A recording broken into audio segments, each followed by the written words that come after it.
Hello. How are you doing? How are you doing now, today? Good, I hope. Thanks for that, I hope. I know I'm doing not too bad considering all things. Welcome to our meeting today. What I want to talk to you today about is what is a cash sale. And according to the law of the universe around us that doesn't dictate us, but sort of lets human behavior go to the lowest common denominator. I don't know if we know what a cash sale is anymore. Traditionally, if you were to give a cash sale, there'd be a 2% discount on any item minimum. Sometimes, depending on what industry and product or commodity you're dealing with, it could be a lot more or less, but 2% was standard in the high-priced products trade that I know and am from in the agriculture background.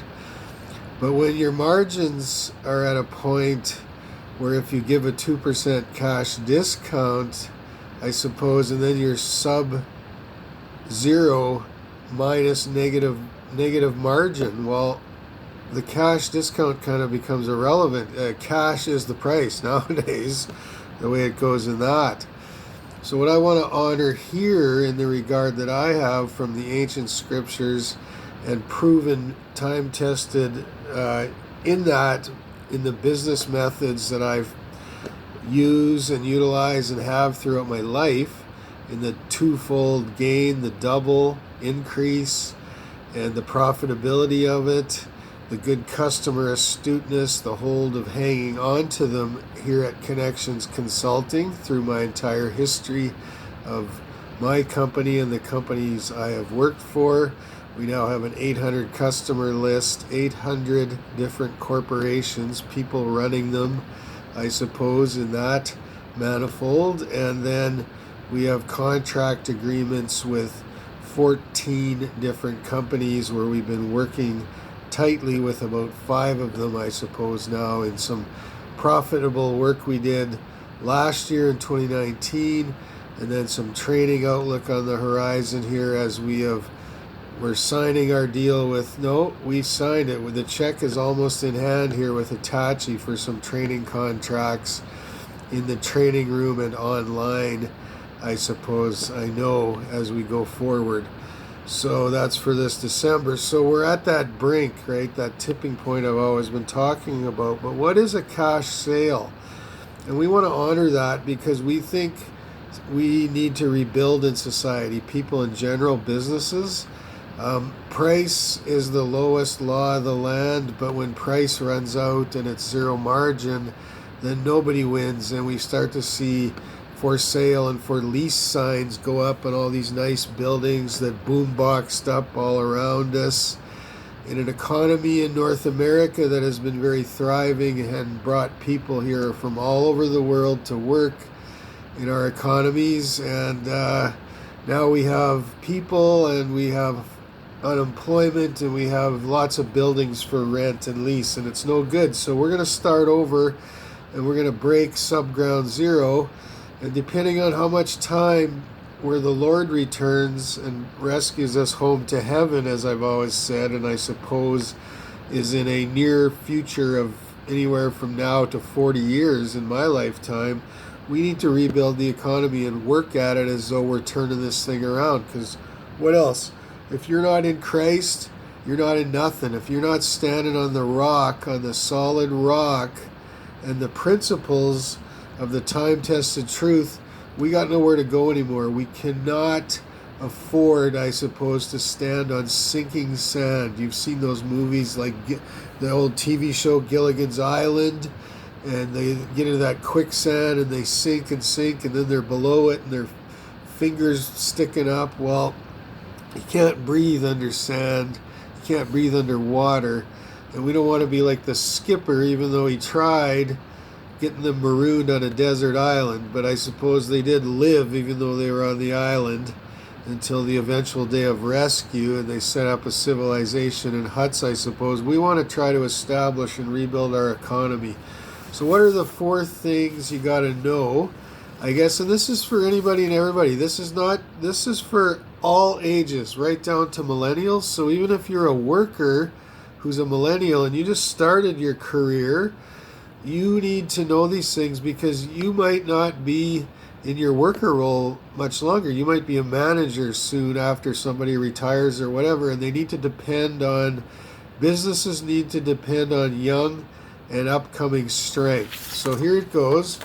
There's a fourfold picture you got to remember when you think about margin and profitability.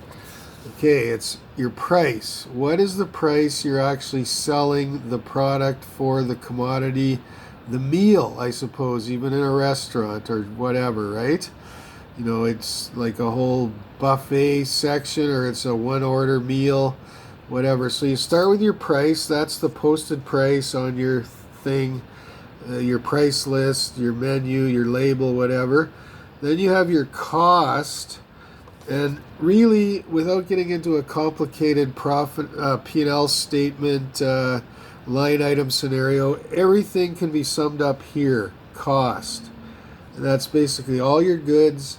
And I'm using the word goods. That can encompass everything from your products to the building you're working in, all your materials, anything that's not a human.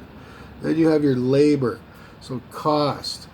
And so your price minus your cost, I suppose, is going to give you your profit. Your total cost is in there, factored in, depreciation, everything, interest, cost of carry on money, if you're got a loan and you're paying interest and all that. So now let's talk about margin, because that's the entire point here. When I use the word margin, you want to make good margin on things. That's a percentage number. So let's say, for example, you sold your meal for $10. Your costs at the end of it all were $9. So your profit is $1 out of that 10. So your percentage of margin is 10%. Now there's a difference between markup and margin. Don't let those two words confuse you. Margin is always a percentage of your total price. Markup is when you take something, your total cost of what it costs you to get it to where you need it to be to sell, and then you mark it up a certain percentage to make your profit. This is always working sort of backwards in the fold, because you want to make sure you have a certain percentage internal to your total price between that and your profit. So go on from there. What is a fair margin nowadays? Well, lots of guys have been doing business for 4% and calling it equitable. I would deem to say that is your bare bones bottom line. You cannot afford to go below 4%, or you cannot afford to pay the interest on your loan to keep your building open and afloat a month down the road. That is your bare bones. You know, you should be hoping to make 15%. That would be great if you could do that. And ideally, you'd want to make a lot more.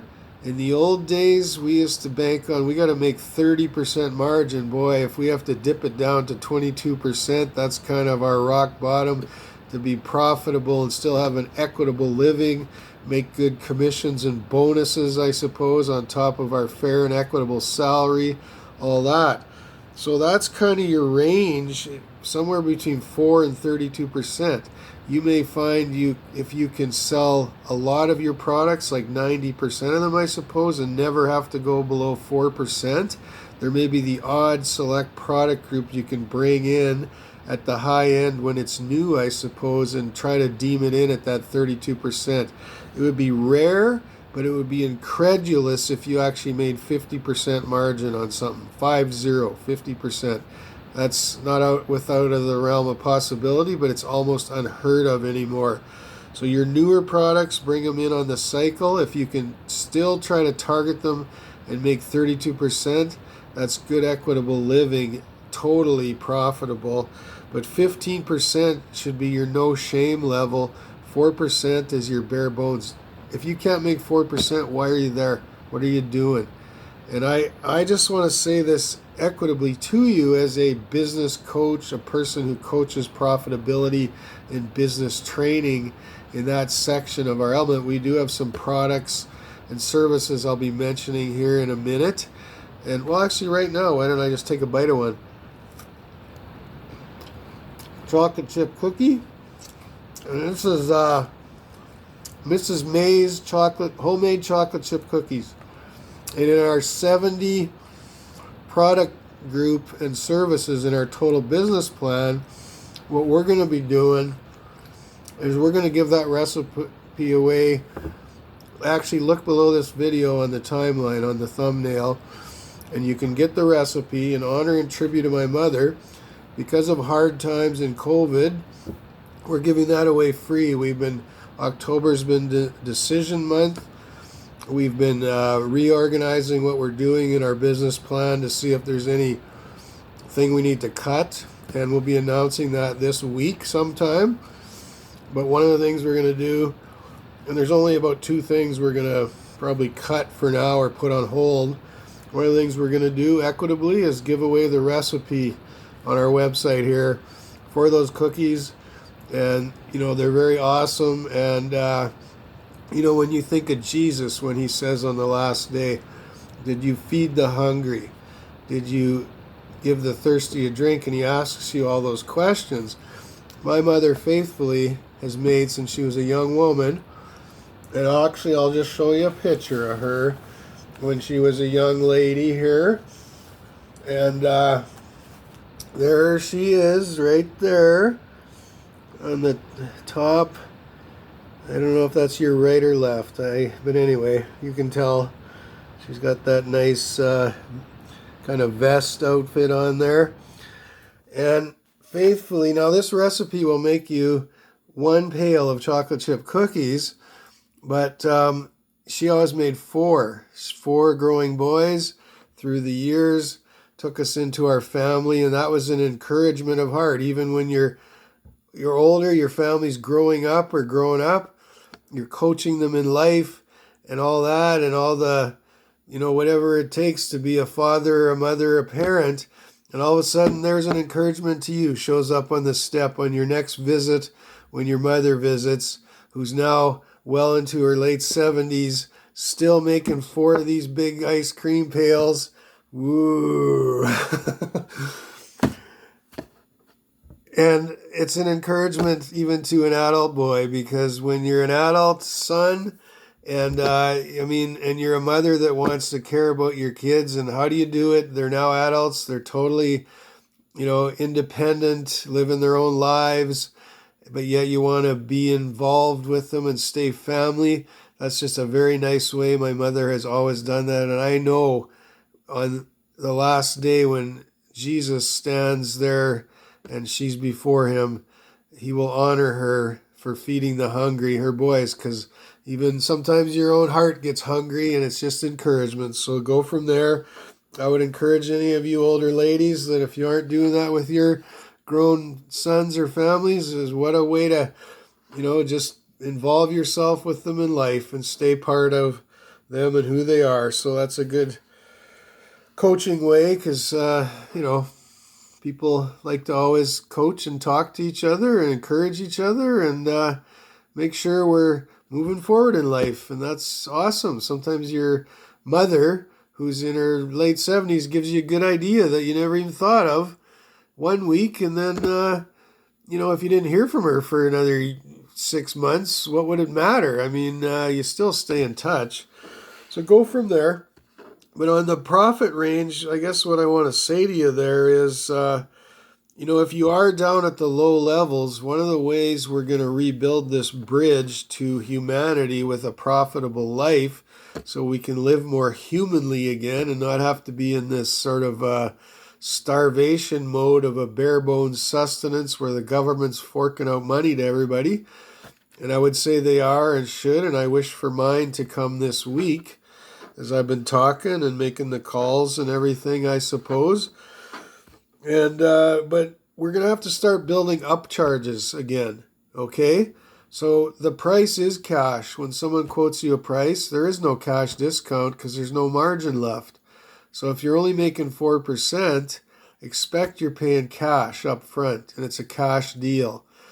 But if you want to carry it, well, can I have some credit for 30 days? Then you're going to have to expect that business is going to add on prices. And that's where I see this market going. Formidably, no. It's not formidable. We have to expect reality again. People cannot live on nothing. If the baker can't afford to put his price at a certain level, because his contents of the bread, the flour and the yeast and everything, if he can't get his own profit to pay his own bills out of that, expect the baker to not be baking you any bread anymore. And he's going out of business, and that's the way it is. So there's a certain level people need for a cost of living. And I would surmise, I'm not going to surmise, I'm going to say this. I think some of you out there need to take a good account of some of your products and services and figure out if maybe you can even put your price up a notch, because the market will still bear it for certain items. There's it's not an imaginary level in your mind of the people buying. It's what do you call that word? I forget now. It's a perceived level of what a fair price is, even though it might be a little bit higher than what you would call your normal good margin, because that certain commodity or product is very high deemed and valued by people. They're willing to pay a little bit more than other things. So take those things into an account. This is a good day. Go from there. Keep your eye on the target and the game. Keep it simple. ABC, 1, 2, 3. Boil it down. And remember, all you young millennials, and I know why. Okay, I understand the millennials, and here's why, okay? I grew up on that last edge of the baby boomers. Probably there's a few years there of people that are my age on that last edge, me being one of them, that would understand, because common to them, parents would sometimes lean on us. We had, and me, like guys like me being the oldest in the family, and it wasn't like the era I'm talking about where lots of homes were broke up, and so inevitably one parent leaning on the children about her day and her emotions and feelings and all that. Or even in a home tight with two double incomes where one parent's away a lot. Same scenario, I suppose. In my era, your one parent was often at home and one working, one raising you, which would have been my mother most of the time. In that, she did work sometimes. But, sometimes, like, everybody has issues in life. Doesn't matter who you are, there's issues that come up. And people get trying to figure them out, and sometimes there you are, you're that last edge boomer, the oldest son, and it's like a comment comes your way, well, I sure hope mom isn't mad at me when we get home or whatever, or you're at home with your mom and I sure hope your dad gets home soon.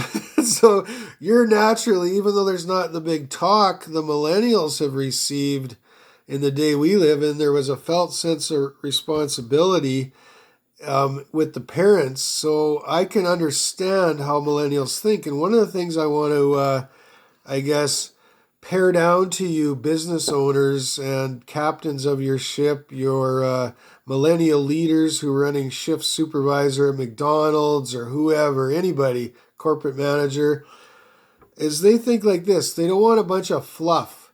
They don't want a bunch of recognition beyond what they can control or do with, someone shining them up.